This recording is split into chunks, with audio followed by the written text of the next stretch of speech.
were bought at a full price, not discounted. So, hello sa inyo mga brothers and sisters in Christ. So, yan. Again, you were bought at a full price. You are not discounted. Okay. So, bakit ko nasabi yan? So, this is a verse that was reminded to me earlier. Okay. Makikita ito sa Mark 15, verse 22. Okay. So, this is on the crucifixion na. Okay. Mark 15, verse 22 to 23.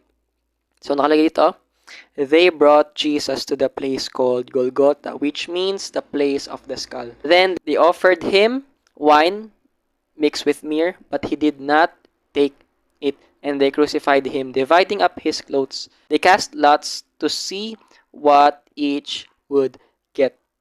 Okay, so as I was reminded earlier about this verse, so nakita ko yung talagang pagmamahal sa atin ng Lord, yung talagang full love na binigay niya on that cross, yung full love na dinisplay niya as he was nearing his death. Kalagay doon na inoferan siya. Okay, inoferan siya ng isang wine na mixed with myrrh. Na yung wine na yon in amplified version, kung makikita kung mababasa natin sa amplified version, nakalagay doon na yung wine mixed with myrrh na yon, ang ginagawa niya kapag tinake yun ng tao, so magkakaroon siya ng effect na parang pamamanhid sa pain, o kumbaga magkakaroon ka ng pamamanhid sa isang di ka nais-nais na pain. And then, inoferan si Jesus Christ nun. But you know what? Despite the offer na binigay sa kanyang soldiers, okay, hindi niya tinake yung offer na yun. Hindi niya tinake yung offer na pwedeng malesen yung pain niya. Hindi niya tinake yung opportunity na mabawasan yung suffering na maramdaman niya. Doon ko nakita na ang pagmamahal sa atin ng Lord is truly great. Okay, truly great. Okay, yung love ng Lord sa atin is a love that is not with any compromise. What the Lord has for us is pure love. Okay? No compromise, no anything.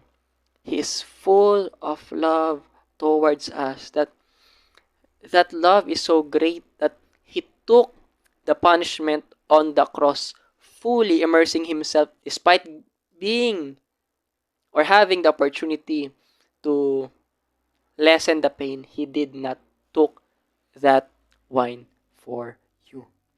He did not discounted any pain, or hindi siya nagbawas ng pain, but rather He took on the 100% punishment of sin for you. I can only imagine na during that time kasi, okay, during that time, siya ay tapos ng bugbugin, siya ay naparusahan na, siya ay nalagyan pa ng crown of thorns during that time. Imagine that pain, okay? Na ikaw ay sugat-sugat na, imagine that pain na ikaw ay binugbog, tapos may crown of thorn ka pa, tapos offeran ka ng pampamanhid para hindi mo maramdaman yung pain or para malesen yung pain.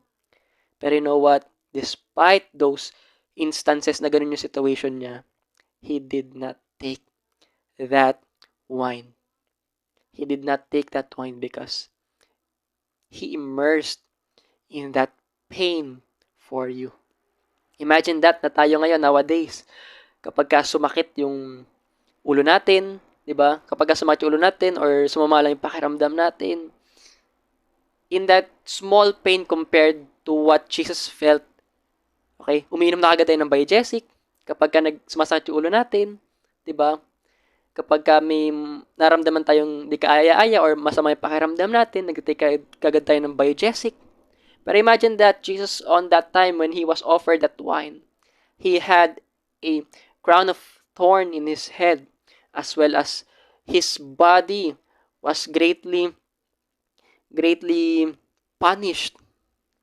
His body meron sugat, binugbog, and so on and so forth. And He did not took that wine for you because He loves you and you deserve 100% of His love. Okay? You deserve 100% of the love of Jesus Christ. Kaya you were bought fully. You are not discounted.